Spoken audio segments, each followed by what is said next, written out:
Jeremias 10, a última porção desse capítulo, do versículo 17 até o versículo 25.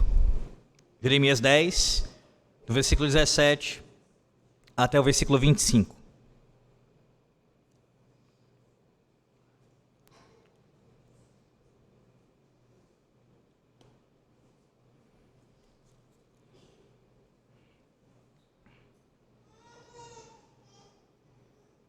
Assim diz o Senhor nosso Deus: tira do chão a tua trouxa, ó filha de Sião, que moras em lugar sitiado, porque assim diz o Senhor: eis que desta vez arrojarei para fora os moradores da terra e os angustiarei, para que venham a senti-lo. Ai de mim, por causa da minha ruína, é muito grave a minha ferida. Então eu disse: com efeito é isto o meu sofrimento, e tenho de suportá-lo. A minha tenda foi destruída, todas as cordas se romperam, os meus filhos se foram e já não existem. Ninguém há que levante a minha tenda e lhe erga as lonas. Porque os pastores se tornaram estúpidos e não buscaram ao Senhor. Por isso não prosperaram, e todos os seus rebanhos se acham dispersos. Eis aí um rumor: eis que vem grande tumulto da terra do norte, para fazer das cidades de Judá uma assolação, morada de chacais. Eu sei, ó Senhor, que não cabe ao homem determinar o seu caminho, nem ao que caminha o dirigir os seus passos. Castiga-me, ó Senhor, mas em justa medida, não na tua ira, para que não me reduzas a nada.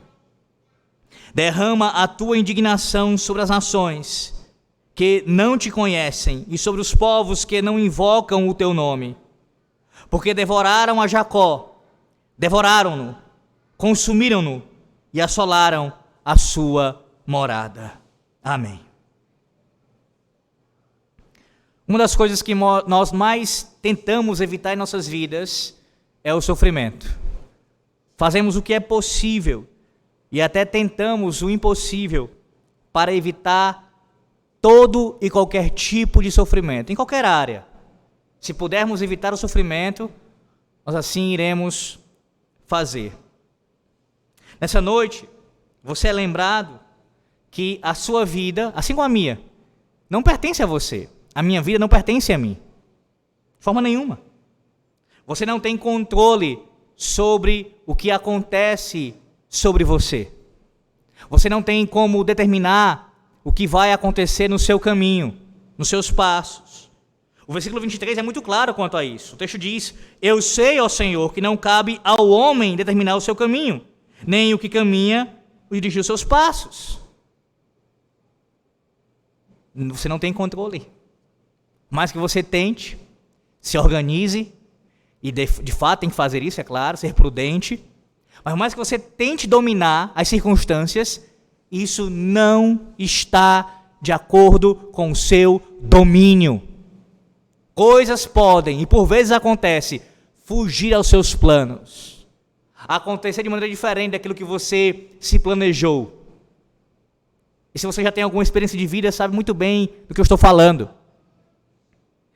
Quantas vezes um plano que você traçou direito, bem organizado, não se concretizou, talvez por uma questão de um detalhe, não aconteceu. Por quê? Porque sua vida não pertence a você. O que esperar diante disso? Para nós que somos povo da aliança, nós que cremos no Senhor, que somos chamados pelo Senhor como seu povo, sua propriedade, qual é a nossa esperança diante dessa realidade? Tomarmos conhecimento de que nós não temos controle de nossas vidas. Qual é a nossa esperança? Especialmente quando nós falamos de sofrimento. Porque uma coisa é você ser tomado de surpresa com uma situação boa na sua vida. Eu não planejei que tal coisa acontecesse e aconteceu, e era algo bom. Mas com relação ao sofrimento, quando algo acontece com você ou com sua família que você não esperava e esse algo é ruim, um sofrimento difícil, terrível, Qual é a esperança do povo de Deus? Essa noite nós iremos aprender, meus irmãos, à luz desses versículos, 17 a 25, que é no mais profundo sofrimento que o Senhor Deus manifesta claramente a sua providência, ao mesmo tempo que a sua justiça misericordiosa, através do servo sofredor.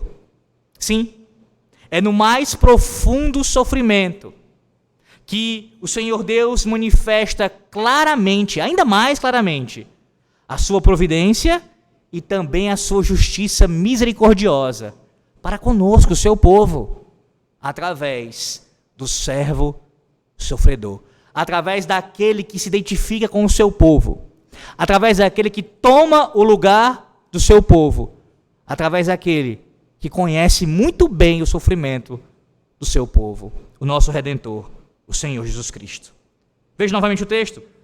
Observe, de forma resumida aqui você pode notar que o texto tem duas divisões principais, 17 ao 25 nesse caso. Você tem aqui a primeira parte do texto, que vai do 17 até o versículo 22, esse lamento do profeta por causa do sofrimento que o povo iria enfrentar. O profeta está lamentando por isso. Há aqui um derramar da sua angústia, do seu sofrimento, da sua tristeza pela condição do povo. Um povo rebelde, como você muito bem sabe, que estava sofrendo e sofreria ainda mais por causa do seu pecado, dos seus pecados. Então você tem um lamento do profeta aqui. Mas o versículo 23 ao versículo 25, você tem a intercessão do profeta. A lamentação e agora a intercessão do profeta. Ele intercede pelo seu povo. Ele está orando e clamando a Deus pelo seu povo. E a linguagem profética em todo esse texto, como também nós já vimos em outras passagens aqui de Jeremias, é uma linguagem de identificação. O profeta se coloca na mesma condição e ali se interpõe entre o povo e Deus, clamando a Deus pelo povo da aliança. Então essa é a divisão básica aqui dessa perícope. Mas note, eu quero que você também se atente para o tema central da unidade maior. Como assim, pastor? Ora, essa unidade que nós iniciamos lá no capítulo 7, versículo 1, ela se encerra agora. É mais um bloco aqui de Jeremias, que começou no capítulo 7, versículo 1, e vai agora se encerrar, com a graça do Senhor Deus, nessa exposição, no versículo 25 do capítulo 10. E essa unidade aqui, ela tem como tema central a falsa religião e o seu castigo. Você deve ter percebido isso. Logo no início do capítulo 7, quando a proclamação do profeta se inicia lá no templo, ele diz lá no versículo 3 do capítulo 7, corrijam a sua conduta e suas ações, eu os farei habitar neste lugar, isto é, em Jerusalém, na terra prometida. Essa era a promessa, lá no capítulo 7, versículo 3. Se vocês se arrependerem, se vocês voltarem para mim, diz o Senhor, vocês permanecerão nesta terra, na terra que eu dei aos seus pais.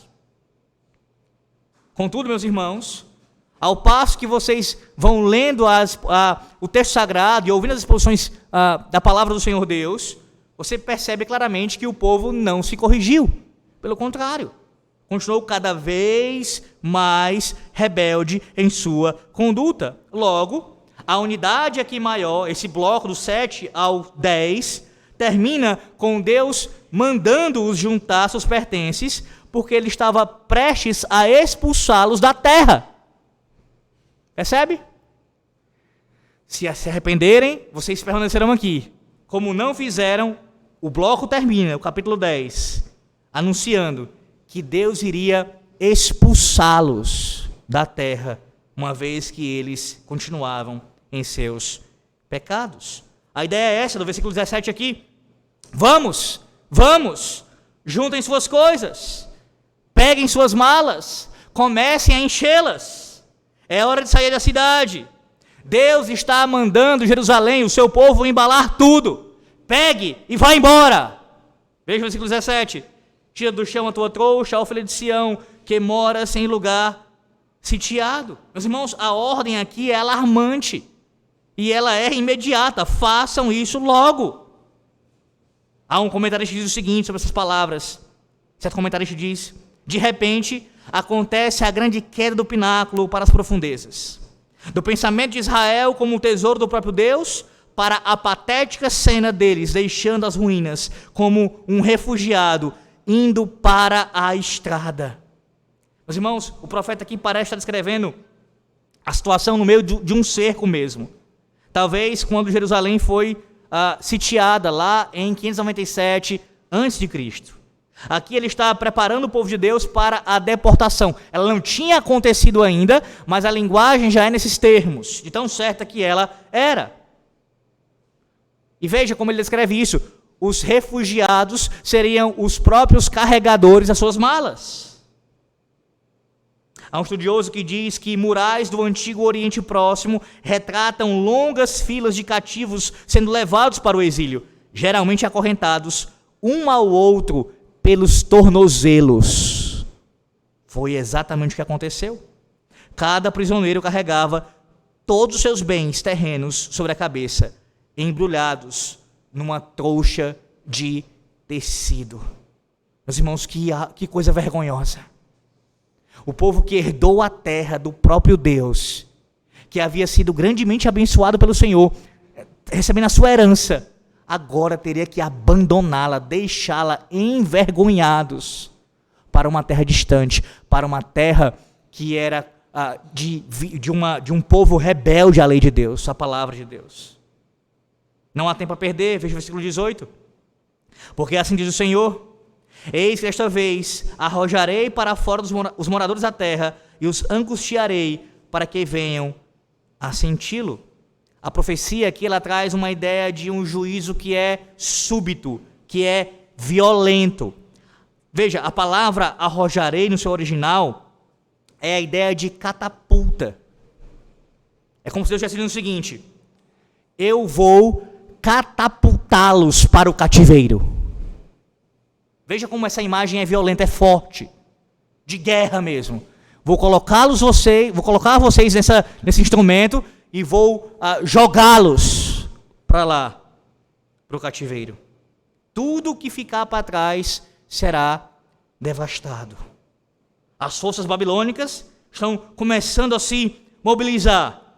Versículo 22, parte A diz que eis aí um rumor, eis que vem grande tumulto da terra do norte. A palavra tumulto aqui é a ideia de terremoto. Terremoto. Sim. Logo o exército virá e queimará a terra. Versículo 22 ainda, parte B. Fará das cidades de Judá uma assolação, morada de chacais. Que você já viu o significado disso no capítulo 9. Ou seja, a terra vai ficar tão devastada que será inapropriado qualquer ser humano morar.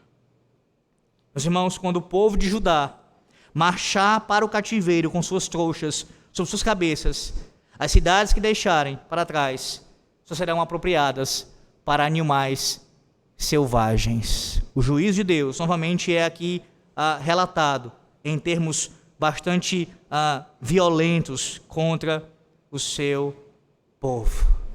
Eis o resultado do pecado. A desobediência à palavra de Deus, contumaz, conduz a esse resultado. Até aquilo que Deus entregou ao seu povo, ele se empenha em remover deles, em tirar deles, disciplinando-os corretivamente. Vocês perguntam, mas pastor, e quanto a Jeremias? E quanto ao profeta Jeremias, ele que era um homem justo, um homem temente ao Senhor Deus? Por acaso o Senhor o puniu juntamente com o resto do povo? Foi isso que Deus fez? Sim, Jeremias sofreu. Como um profeta justo, ele mesmo escolheu sofrer pelo seu povo. Uma vez que Deus o colocou nessa posição, ele assim abraçou sua missão, seu sofrimento e exerceu uma espécie de sofrimento vicário em prol do seu povo. Veja, ele é um dos profetas que Tiago vai descrever lá em Tiago capítulo 5, versículo 10. Você pode ver Tiago 5, 10.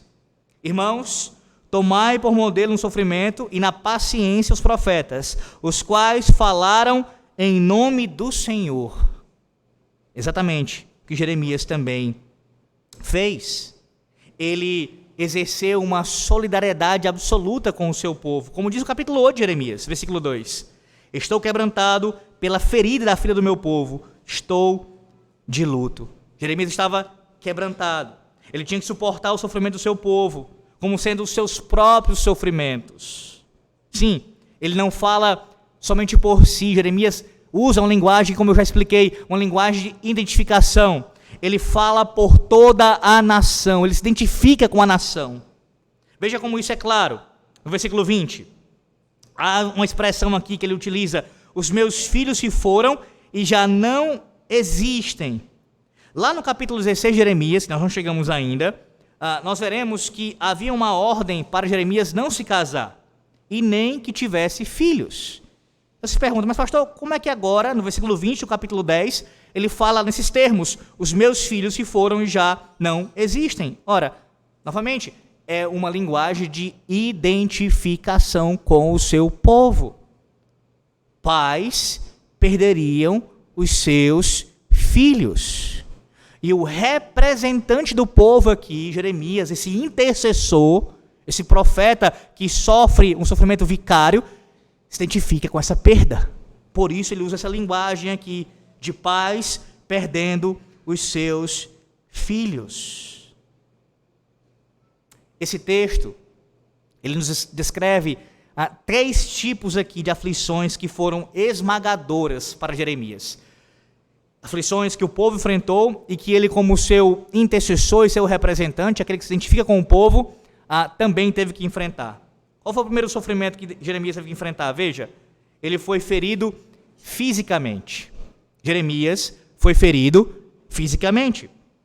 O seu próprio corpo estava cheio de doenças e enfermidades. Versículo 19, veja aí. Versículo 19. Ai de mim, por causa da minha ruína.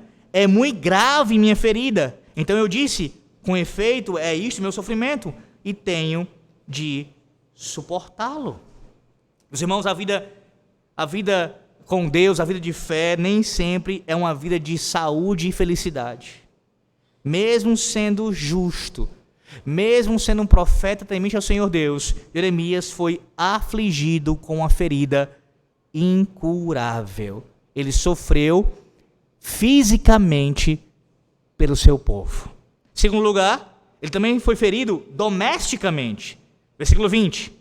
Sua casa foi destruída. Versículo 20. A minha tenda foi destruída, todas as cordas se romperam, os meus filhos se foram e já não existem. Ninguém há que levante a minha tenda e lhe erga as lonas. Aqui ele se descreve como, a si mesmo, como sendo um nômade sob ataque, que precisa se levantar, sair do seu lugar e já ir para um outro local. Os inimigos vieram aqui e cortaram suas cordas. Sua tenda desabou sobre ele. Pior do que isso, os filhos foram embora. Agora ele é um sem-teto. Não há ninguém para ajudá-lo a montar a sua tenda novamente. A casa, o lar de Jeremias, todos eles foram destruídos. Ele foi ferido domesticamente, no contexto da família, no contexto da casa. Mas também há um terceiro tipo de ferida que ele enfrentou, de angústia, de sofrimento. Jeremias foi ferido socialmente. Versículo 21. Porque os pastores se tornaram estúpidos e não buscaram ao Senhor, por isso não prosperaram, e todos os seus rebanhos se acham dispersos. Ou seja, ele sofreu porque os líderes da nação eram tolos e imorais. E aqui veja, a palavra usada por ele para pastores, eu já expliquei isso anteriormente em outra exposição, que ela é comumente utilizada para os governantes, as autoridades civis. Mas no contexto em questão aqui, segundo alguns estudiosos, ela deve se referir mais amplamente não apenas aos governantes, isto é, ao magistrado civil, mas também aos sacerdotes.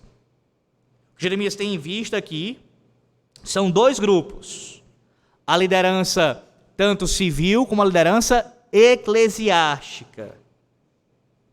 São chamados de incompetentes, de imorais, não são firmes.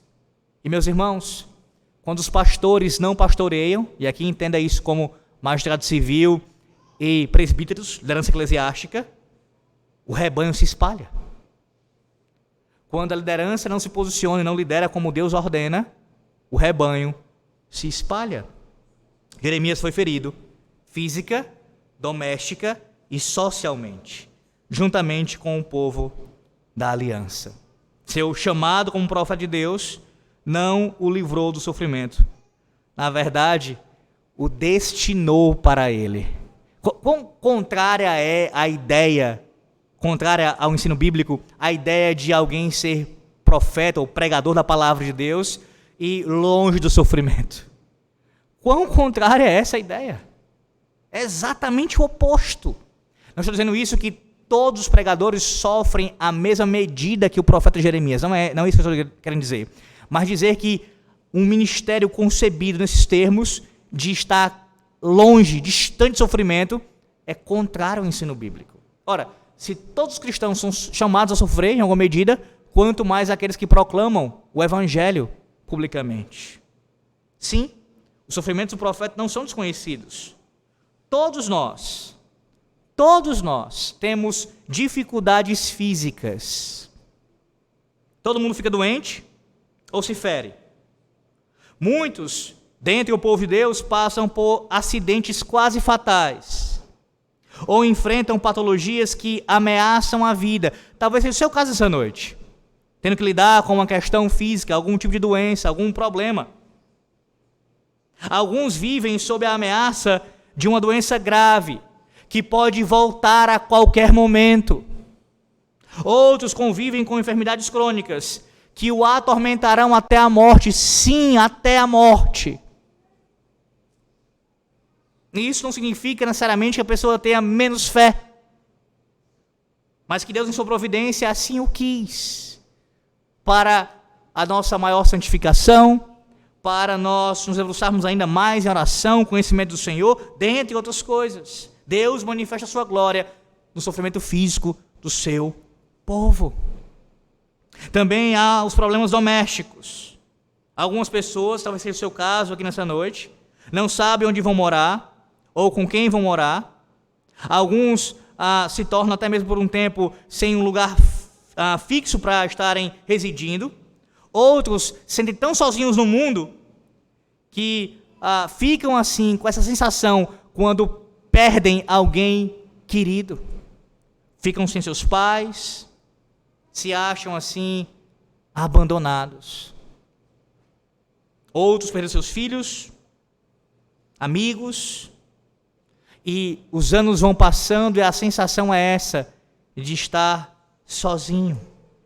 Pessoas que foram literalmente abandonadas por seus familiares, e aqui não por causa de morte, mas porque deliberadamente alguém quis largar, quis deixar, sofrem domesticamente. Não há pessoas do próprio sangue a quem recorrer em dias difíceis. Ninguém para ajudá-los a montar sua tenda. Mas também há problemas sociais. A sociedade parece, e de fato está, meus irmãos, caminhando em direção contrária à palavra de Deus. Os pastores dos nossos dias, e aí entenda, machado civil e governo eclesiástico, são insensatos.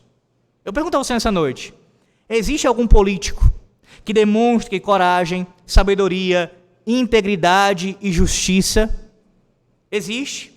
Alguém que você pode olhar e ver cada uma dessas qualificações, características? Infelizmente, com a mesma frequência, a igreja é tão fraca quanto. Líderes da igreja. Muitas pessoas ficam espiritualmente travadas por causa de ministros incompetentes ou ímpios. Alguns têm conflitos não resolvidos com a liderança da igreja. Outros cultivam feridas abertas de igrejas divididas. E veja como isso é um mal terrível. Porque não há nenhum problema em si de uma pessoa sair de uma igreja e ir congregar em outra. Há razões que podem lhe fazer levar você a isso. Em si isso não é pecaminoso de forma alguma. Mas há casos de pessoas que pulam de igreja em igreja, deixando um rastro de discórdia, de divisão e de rancor no seu coração e no coração de outras pessoas. Nunca tratado. Teve um problema com um pastor, com algum presbítero, ou com algum irmão, com alguma família, e deixou a igreja sem tratar. E pode observar que normalmente, casos como esse, não é incomum você encontrar essas pessoas pulando de igreja em igreja. Elas não duram, não permanecem numa igreja durante anos. Não permanecem. Isso tem sim culpa por parte da liderança, não tenha dúvida quanto a isso, mas também dos próprios indivíduos, feridas abertas, socialmente. Juntamente com o profeta Chorão, nós dizemos: ai de mim, por causa da minha ruína, é muito grave minha ferida, os meus filhos se foram e já não existem, os pastores se tornaram estúpidos. Estúpidos. Como é que a gente trata essas feridas? Talvez a gente só pergunte nessa noite: ô pastor, eu entendi o desenvolvimento do texto até agora, mas o que fazer?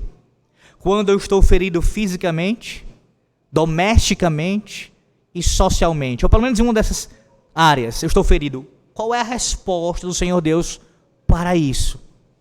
Voltando à introdução, qual é a esperança do povo de Deus? O texto, meus irmãos, nos deixa aqui, não para aqui, e louvado seja o Senhor Deus por isso.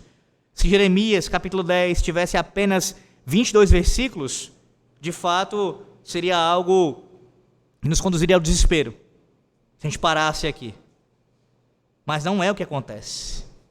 O versículo 23 em diante vai nos mostrar a resposta do Senhor Deus.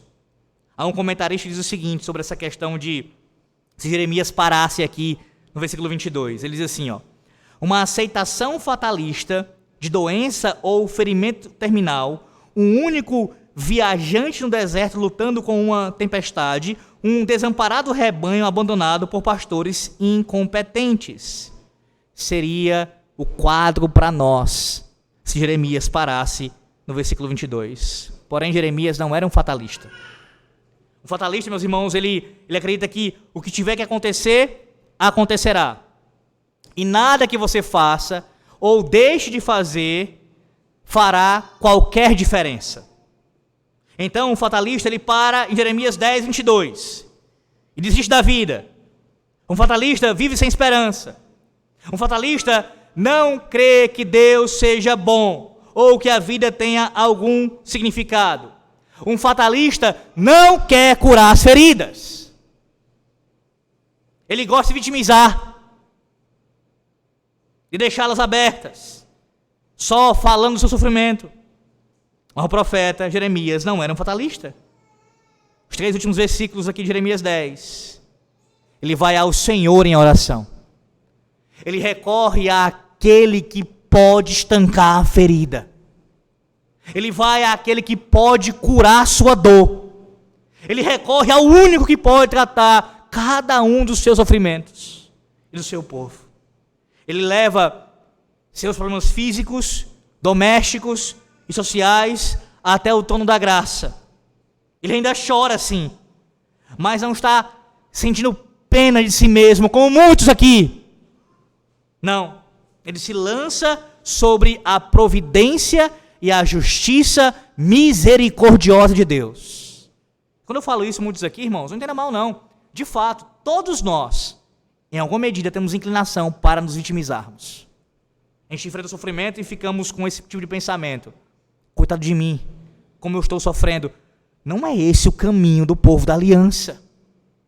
Veja, eu não estou falando em tom de ridicularizar a sua dor. Você deve sentir a dor, sim. Estou falando de alguém que se entrega a isso e, de certa forma, até tem prazer em contar o seu sofrimento, quando deveria tratá-lo e recorrer ao único que pode ser tratado, que pode tratar.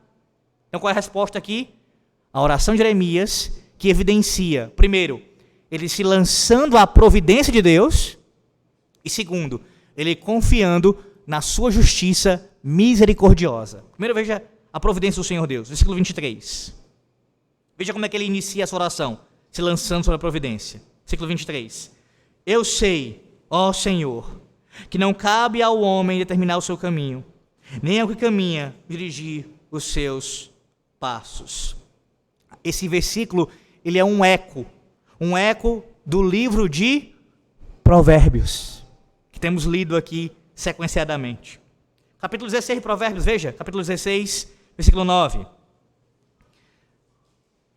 Provérbios 16, versículo 9. O coração do homem traça o seu caminho, mas o Senhor lhe dirige os passos. Capítulo 20, versículo 24 de Provérbios. Os passos do homem são dirigidos pelo Senhor. Como, pois, poderá o homem entender o seu caminho? Veja, o profeta está dizendo algo mais ou menos assim: esta não é a minha vida. A vida que eu vivo não me pertence. Ela pertence a Deus. A minha vida não pertence a mim. Ela pertence ao meu Deus. Sim, a vida que você vive não pertence a você mesmo. Pertence ao seu Deus. Quer você reconheça isso ou não. Mesmo pensando em ímpios aqui que não reconhecem isso, a vida deles pertence a Deus. Por isso que uma vida que não glorifica a Deus, que vive em rebeldia à sua palavra, é uma vida que está usurpando algo que pertence ao Senhor Deus. Ele não tem direito de viver como ele quer. Ele tem que viver para agradar ao seu Criador. O texto é claro. E você tem que deixar isso bem nítido em sua mente essa noite. Até os seus passos, crente, são dirigidos pelo seu Senhor. Como Jeremias, você segue o caminho marcado para você pelo Senhor. Você segue os passos divinos de dança, como um aluno numa escola de dança, num salão ali dançando, que vai seguindo os passos do seu professor. E 1, e 2, e pisa, e 4, e 1, e 2, e vai. Ainda que você não tenha nenhuma noção do que está acontecendo. Nem sempre você sabe onde está, ou se está dançando direito. Mas Deus guia os seus passos. Meus irmãos, algo que acontece muito conosco é percebermos como Deus direcionar nossos passos com mais clareza quando a gente olha para trás. Eu peço que você faça isso essa noite. Faça isso. Olhe para trás, para os anos anteriores, e você perceberá claramente como Deus tem guiado os seus passos. As pegadas atrás de nós, ao longo do trajeto. Todo cristão verdadeiro pode testemunhar como foi que Deus, em termos gerais eu digo isso, não necessariamente com relação à parte misteriosa de operar no coração, mas os meios externos, como Deus o conduziu a Ele mesmo.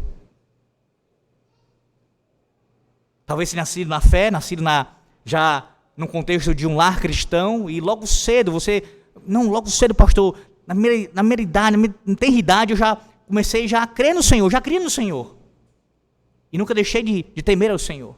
Então talvez já mais velho, tenha sido convertido ao Senhor Deus. Mas você sabe, pode testemunhar como Deus conduziu os seus passos. Não apenas com relação à fé verdadeira, mas também com relação a tudo. Como Deus conduziu seus passos ao seu cônjuge, como Deus conduziu seus passos em cada área de sua vida. Jeremias confiava que Deus estava guiando os seus passos.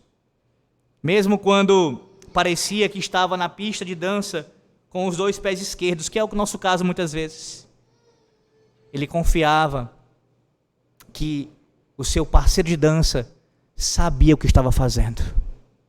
Ele reconhecia que seus problemas físicos, domésticos, sociais estavam sob o controle de Deus. Como diz o comentarista Matthew Henry, aqui o profeta reconhece a soberania e o domínio da divina providência, que era por ela e não pela sua própria vontade e sabedoria que as questões tanto das nações quanto dos indivíduos são direcionadas e definidas. O grande reformador suíço Ulrich Zwinglio, ele definiu a providência de Deus nas seguintes palavras, diz Zwinglio: todas as coisas estão assim feitas e dispostas pela providência de Deus, de modo que nada ocorre sem a sua vontade ou comando. Sim, meus irmãos, existe algo no céu ou na terra, ou melhor dizendo, não existe nada no céu e na terra que não seja de acordo com o comando, o controle de Deus. Nada acontece sem a sua vontade. A definição de Zwingli sobre providência se baseou em Mateus capítulo 10, versículo 29. Mateus 10, 29. Tirando ali do ensino do Senhor Jesus Cristo. Mateus 10, 29. Diz o texto: não se vendem 2 pardais por um asse, e nenhum deles cairá em terra sem o consentimento de vosso Pai. Zwingli argumentou que se a providência de Deus se estende aos pardais, então ela deve se estender às menores das criaturas. Mais uma vez, o reformador disse: é evidente, portanto, que Deus é tamanha sabedoria, conhecimento e previsão, que nada está escondido dele, nada é desconhecido por ele, nada está além do seu alcance, nada é desobediente a ele. Pensando aqui no seu decreto eterno, é claro. Nada foge ao seu controle. Nada. Nada. Nem a menor das criaturas, nem as coisas mais significantes, nada foge ao domínio de Deus. O nosso breve catecismo diz o seguinte, a pergunta 11, sobre a providência: quais são as obras da providência de Deus? Resposta: as obras da providência de Deus são a sua maneira muito santa, sábia e poderosa de preservar e governar todas as suas criaturas e todas as ações delas. Jeremias, ele tomou a doutrina da providência divina e a levou para o nível pessoal. Ou seja, não apenas com relação a Deus governar tudo, as nações, a criação, mas pensando particularmente na minha vida. Na minha vida, Deus governa cada uma das minhas áreas, das áreas da minha vida. Não há nada que não esteja debaixo do seu domínio. Mais uma vez, a sua vida não é sua. Deus é quem dirige os seus passos. Sim, e é apenas uma firme confiança na providência de Deus que pode trazer consolo a nós em meio a qualquer sofrimento. Vou repetir isso para você. Somente uma firme confiança inabalável na providência de Deus pode trazer consolo para nós diante de qualquer sofrimento. Se você não crer nisso, que Deus governa todas as coisas e que está providencialmente conduzindo tudo para a sua glória e para o bem do seu povo, ainda que você não entenda como está sendo guiado, qualquer sofrimento, não é só o maior sofrimento não, qualquer sofrimento pode te abalar. Veja, primeiro, a providência divina ela se estende ao sofrimento físico. Pense sobre isso. Quando você estiver doente, a sua atitude deve ser de se lançar sobre a providência de Deus. Você pode e deve orar mais ou menos assim: eu sei, ó Senhor, que minha vida não é minha. Não cabe a mim dirigir os meus passos. Eu peço que o Senhor me cure, de acordo com a sua vontade. Entretanto, recebo esta doença como um dom teu e peço que a use para a minha santificação e para a glória de Cristo. Você faria essa oração? E esse é um erro que nós cometemos muitas vezes, irmãos, tanto no âmbito particular como também público. Nós, via de regra, oramos apenas pedindo pela cura. Mas veja, é legítimo orar assim, pedir a cura, porque Deus cura sim doenças, não tenha dúvida quanto a isso. Mas também devemos orar, incluir nossa oração, que Deus pode não querer curar. E isso não faz ele menos poderoso, menos santo, pelo contrário. Ele demonstra a sua glória também na não cura. Mas o que é isso? Dizer que tal doença vem como um dom da tua graça. Porque o Senhor será exaltado nisso, ainda que eu não entenda. Foi exatamente o que o reformador, mais uma vez, o Zwingli fez. A doutrina da providência que ele aprendeu nas Escrituras foi confirmada pela sua experiência de enfermidade, meus irmãos. Em 1519, quando a peste negra varreu Zurique, parou na porta do reformador e quase o levou para a sepultura precocemente. Enquanto ele estava deitado no que tinha certeza de seu leito de morte ali, uma nova convicção se apoderou de Zwingli. e de que ele estava sob o cuidado providencial de Deus.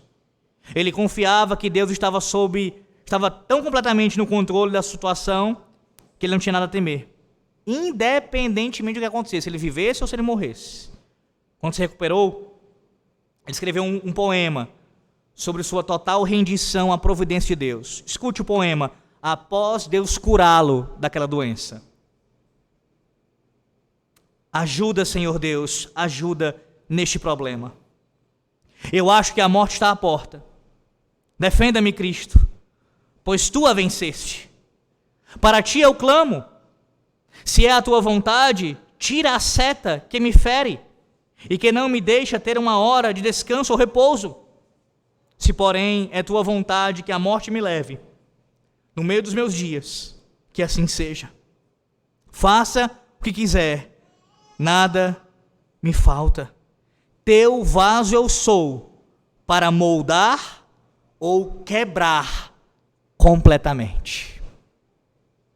Teu vaso sou para ser curado por ti e livre dessa doença, ou ser morto por ela. O poema é um modelo belíssimo, meus irmãos, de confiança absoluta na providência divina em problemas físicos. Ore ao Senhor Deus, confie na sua providência e que Ele pode sim lhe curar. Mas ao mesmo tempo descanse no fato de que Ele pode usar essa doença para a sua glória de uma outra maneira. Segundo lugar, a mesma confiança na providência de Deus também deve ser exercida durante problemas domésticos. Talvez você não saiba onde irá morar ou com quem você vai morar. No entanto, você pode dizer: eu sei que a minha vida não é minha. Não cabe a mim direcionar os meus passos. Eu confio em Ti, Senhor, para fornecer a habitação que eu preciso. Isso é bem comum no caso de casais recém-casados. A mesma providência se estende à família. Talvez você passe por situação na sua família de um problema que você não consegue consertar. Sim, algumas famílias estão tão quebradas que é até difícil saber onde estão todas as peças, muito menos como juntá-las. Qual é o caminho? Pegue todas as peças e leve a Deus para consertá-las. Somente Ele pode consertar as rachaduras e os buracos. Como é que eu faço isso, pastor? Efetivamente, comece pedindo que Deus o perdoe, por meio de Cristo, pelos erros cometidos contra os outros membros da sua família. Antes de você pensar no que o seu cônjuge, os seus filhos, os seus pais fizeram contra você, você pede a Deus perdão pelos pecados que você cometeu contra os seus familiares. Comece assim. E todos nós aqui, sem exceção, devemos assim fazer. Nossa atitude normalmente qual é? Foi ele, pastor. Foi ela, pastor. Foram eles. Comece pensando assim: eu pequei contra o Senhor, pequei contra o meu familiar, assim, assim, assim. Não justifique o seu pecado. Peça perdão a Deus. É a primeira forma de você fechar a ferida no seu coração. Sim, pode ser que você tenha sofrido pelos pecados dos outros, em vez de ter cometido pecados contra eles, digo anteriormente, primariamente. Então peça a Deus que cure você, no sentido de que você venha a perdoá-los pelos males que lhe foram feitos. Perdoá-los. Liberar perdão, irmãos. Peça a Deus a graça de perdoar e esquecer os pecados do seu pai, de sua mãe, seus irmãos e irmãs, seu marido, sua esposa. Peça a Deus. Diariamente, pastor, eu pedi uma vez, não peça uma vez só, peça o quanto for necessário até que isso aconteça. Esta é uma oração que certamente é ouvida e respondida positivamente. O Senhor concederá graça para você perdoar. dará a você sim graça para perdoar. Clame a Deus o quanto for necessário. Senhor, me ajuda a perdoar. Eu quero perdoar. Me ajuda a perdoar de coração, com sinceridade. Também, lance a sua família sobre a providência de Deus. Por mais que você procure e deve cuidar dos seus familiares, ainda mais pensando aqui no caso do homem, você não pode fazer mais do que as suas responsabilidades, e ainda assim elas não podem garantir nada. Você pode sair de casa para trabalhar, marido, e quando chegar em casa, sua esposa, seus filhos vão estarem lá. Deus é quem guarda a sua casa. Não é um chamado à negligência. Você usa os meios, faz tudo o que deve ser feito para proteger sua família, mas em última instância, confie na providência de Deus. Lance sua família sobre a providência de Deus. Apresente diante do Senhor seus familiares não crentes, aqueles que não confiam, não creem no Senhor Deus, e coloque diante do Senhor, diante da sua providência: Senhor, faz o que eu não posso fazer. Eu tenho dado testemunho do Evangelho, eu tenho orado por eles, eu tenho feito o que compete a mim, mas Senhor, em tua providência, salva o meu pai, salva minha mãe, salva o meu filho, salva o meu cônjuge, salva os meus familiares. Coloque todas essas vidas e relacionamentos sob o cuidado de Deus e peça-lhe que corrija tudo que estiver errado. Mas não apenas com relação a isso. Faça o mesmo com relação às feridas, às dificuldades sociais. Há momentos na vida de uma nação quando os pastores de fato são insensatos e as ovelhas estão espalhadas. Porém, a vida de uma nação não é dela mesma. Um Estado não dirige os seus próprios passos. Eu sei que às vezes dá essa impressão para nós, não é? Num país como o nosso, onde há muito descaso, onde autoridades tomam decisões arbitrariamente, fazem o que querem, emitem decretos e assim por diante, parece que estão fazendo algo assim, sem nenhum controle, sem nenhum tipo de comando. Não é isso que a palavra de Deus ensina. O STF, o presidente desse país e todos os políticos, sem exceção, estão debaixo do governo de Cristo. O Rei dos Reis, Senhor dos Senhores é quem governa.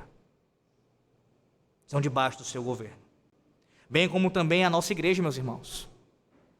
Pensando aqui na IPB, mas a igreja de Cristo como um todo está debaixo do governo de Cristo. E por mais difícil a situação, por mais triste que seja, por vezes, a realidade de uma igreja local, ou até mesmo de uma denominação inteira, temos que lembrar e colocar diante do Senhor Deus essas vidas, para que em sua providência Ele exerça sua misericórdia e se apiede do seu povo. É mais fácil a gente fazer com que a doença se prolifere do que tratá-la. Infelizmente. O que a ovelha deve fazer é reconhecer que a vida de uma igreja não é dela mesma e que é o Senhor quem corrige os seus passos. Sempre que possível, o seu dever e o meu dever, no que compete a nós, às vezes isso não vai ser possível porque tal pessoa não quer. E aí você vai ter que deixar isso acontecer. Você fez a sua parte. Mas o que compete a você, sempre que possível, busque a reconciliação com os seus irmãos. Sempre que possível, busque a reconciliação com os seus irmãos. Dentre essas coisas, confessando os seus pecados. Comece pelos seus mesmo. Como eu falei com relação à família. Antes de esperar que o outro lhe procure e confesse os pecados dele, confesse os seus. Meu irmão, minha irmã, eu errei nisso contra você. Talvez eu tenha feito isso também, não percebi. Me perdoe. Me perdoe. Mas qual é a nossa atitude? Na maioria das vezes, colocar para debaixo do tapete, não querer tratar. E não tenha dúvida que isso vai como uma bola de neve só ganhando cada vez mais volume. E matando ali aquela relação e atingindo o corpo de Cristo como um todo. Essa noite nós somos lembrados pelo Senhor Deus a lançarmos sobre a sua providência as nossas dificuldades eclesiásticas. E como todo sermão que é pregado fielmente, sem sombra de dúvida, o pregador prega primeiramente para si mesmo, para a sua alma. Que luta terrível, meus irmãos, é essa? De lidarmos com problemas na igreja, no presbitério, no Supremo Concílio, e sofrermos, lamentarmos, a ferida aberta.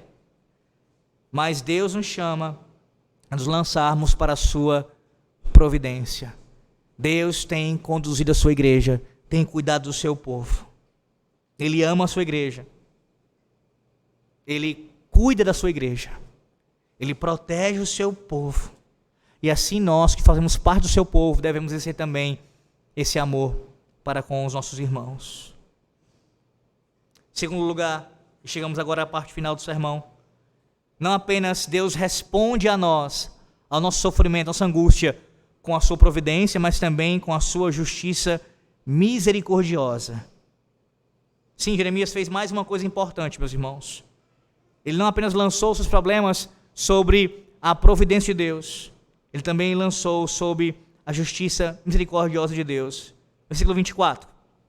Castiga-me, ó Senhor, mas em justa medida, não na tua ira, para que não me reduzas a nada.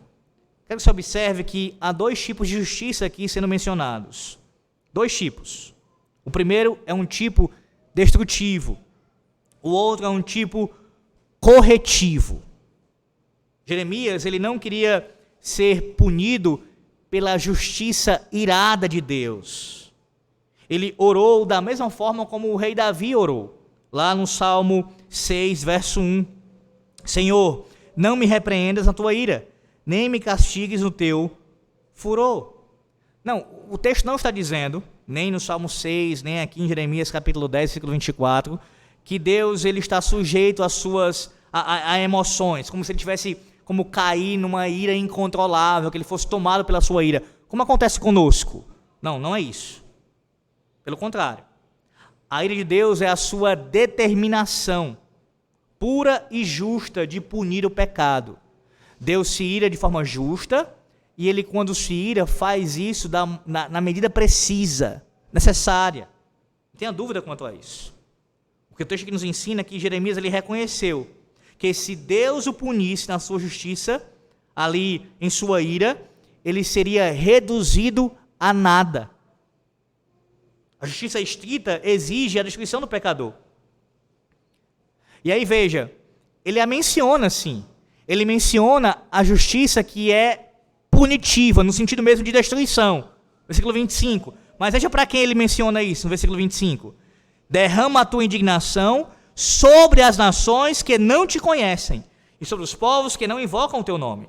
Porque devoraram a Jacó, devoraram-no, consumiram-no e assolaram a sua morada. Essas palavras aqui de Jeremias são retiradas, são citações do Salmo 79, lido na Santa Convocação, versículos 6 e 7. Mais uma vez Jeremias está fazendo uso das palavras dos Salmos. E aqui ele invoca uma imprecação contra os inimigos de Deus. Você já foi, a maioria aqui pelo menos, doutrinado acerca disso. Mas deixe-me explicar um pouco, especialmente para aqueles que ainda não ouviram sobre isso. A palavra de Deus está cheia de imprecações, de invocações de maldição contra os inimigos de Cristo, os inimigos da igreja. E aqui é mais um exemplo disso. Não há nenhum tipo de dificuldade de entender. Aqueles que não temem ao Senhor e que se rebelam contra Ele, receberão o quê? O seu juízo. E os profetas oraram nesse sentido, clamaram a Deus, não para que a sua vingança pessoal fosse satisfeita, mas que a ira de Deus se manifestasse e a sua justiça fosse assim executada. Que a sua glória fosse vindicada. É o que está acontecendo aqui. Jeremias ora nesse sentido, assim como os salmistas, assim como outros profetas. Senhor Deus, executa com a tua justiça a tua ira contra os nossos adversários, contra as nações que não te conhecem, sobre os povos que não invocam o teu nome. Sim, Deus é um Deus de justiça, e por isso, necessariamente, Ele deve punir o pecado. Ele não ele não recua aqui, Jeremias. Pelo contrário, ele ora de acordo com a vontade de Deus, para que Deus venha a vingar o seu próprio nome. Mas veja o contraste. Enquanto ele ora para que Deus execute sua justiça contra os inimigos de forma punitiva e destrutiva, ele ora também para que o Senhor Deus venha a executar a sua justiça para com o seu povo de uma forma diferente. Pastor, é dois tipos de justiça? Não. É a mesma justiça.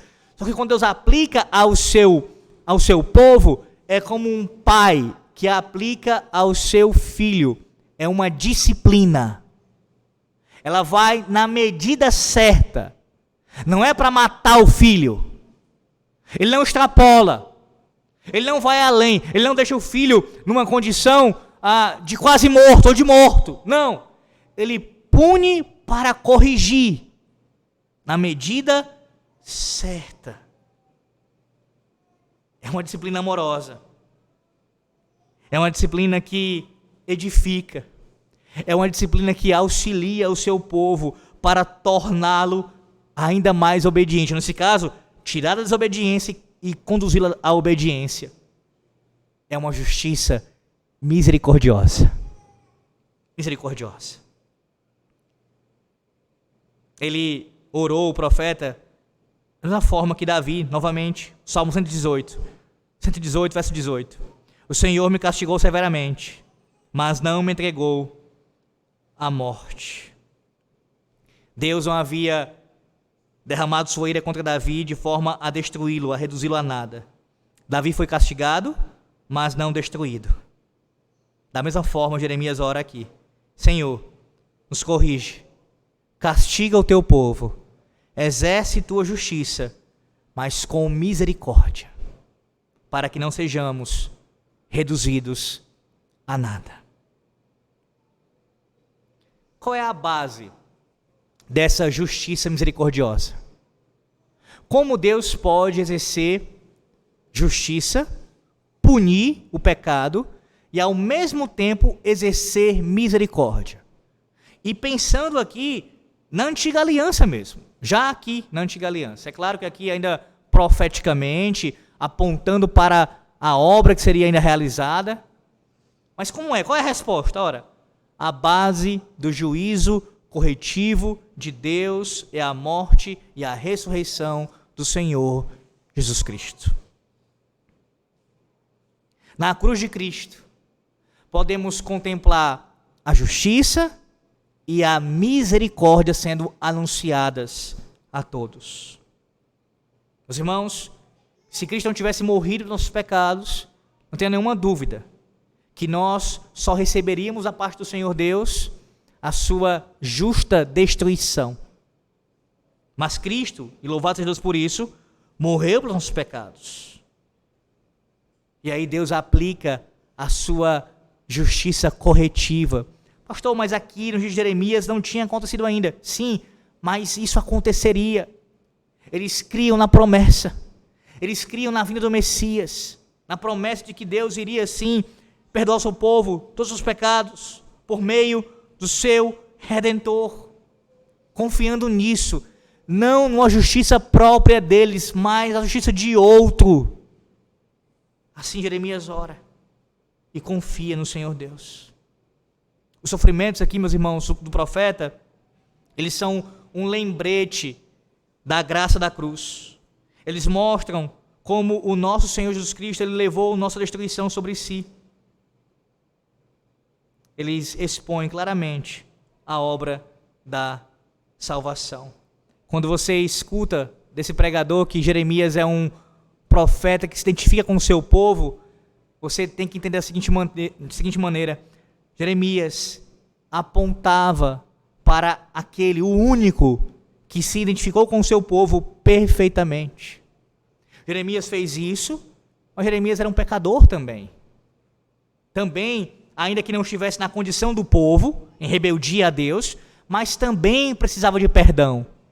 Também precisava de redenção. Jeremias também precisava que Deus fosse misericordioso para com ele. Agisse providencialmente, salvificamente para com ele. Mas o Redentor, o servo sofredor, O enviado de Deus, esse não. Esse não tem nenhum tipo de culpa, nenhum pecado, ele é perfeito. Perfeito. E quando veio a esse mundo, diz Isaías 53, versículo 5, o castigo que nos traz a paz estava sobre ele. E pelas suas pisaduras fomos sarados. Ele fechou as feridas. Ele nos curou totalmente. Aquele que sofreu fisicamente, sim, porque ele sofreu e muito fisicamente, o Senhor Jesus Cristo. Aquele que sofreu domesticamente, foi assim, expulso da sociedade natal, houve um conflito da própria família dele, ali, no seu ministério, que também sofreu socialmente, perseguido por judeus, por gentios, políticos da época, tramaram o seu assassinato, sentenciaram ele à morte. De todas as formas, ele sofreu física, doméstica e socialmente. Aquele que sofreu tudo isso pode te dizer nessa noite, não hipocritamente, mas com sinceridade e em verdade, ele te diz: eu sei o que é sofrer.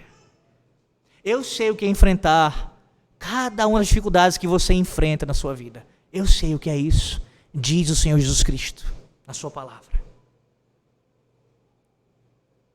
Ele não apenas se identificou no sentido de tomar conhecimento e compadecer de longe, não.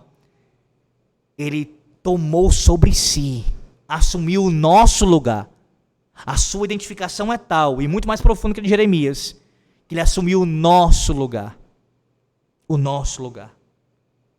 Nós merecíamos a justiça punitiva e destrutiva do Senhor Deus.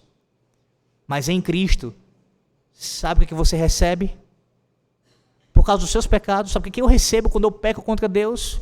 Em Cristo, qualquer sofrimento que advém dos meus pecados, dos seus pecados, contra o Senhor Deus, é corretivo. É corretivo. É para me moldar cada vez mais à imagem e semelhança do Redentor, do servo sofredor. Portanto, quaisquer que sejam os sofrimentos que você enfrente, não são para a sua destruição, são para a sua correção.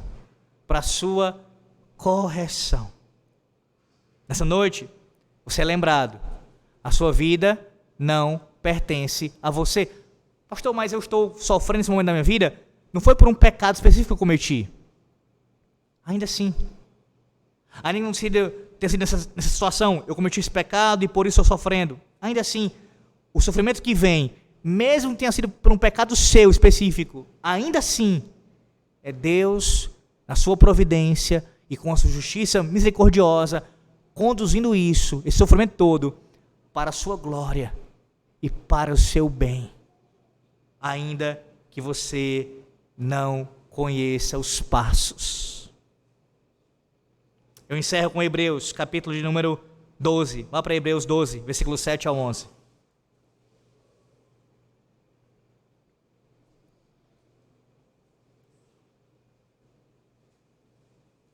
Hebreus 12, do versículo 7 ao 11.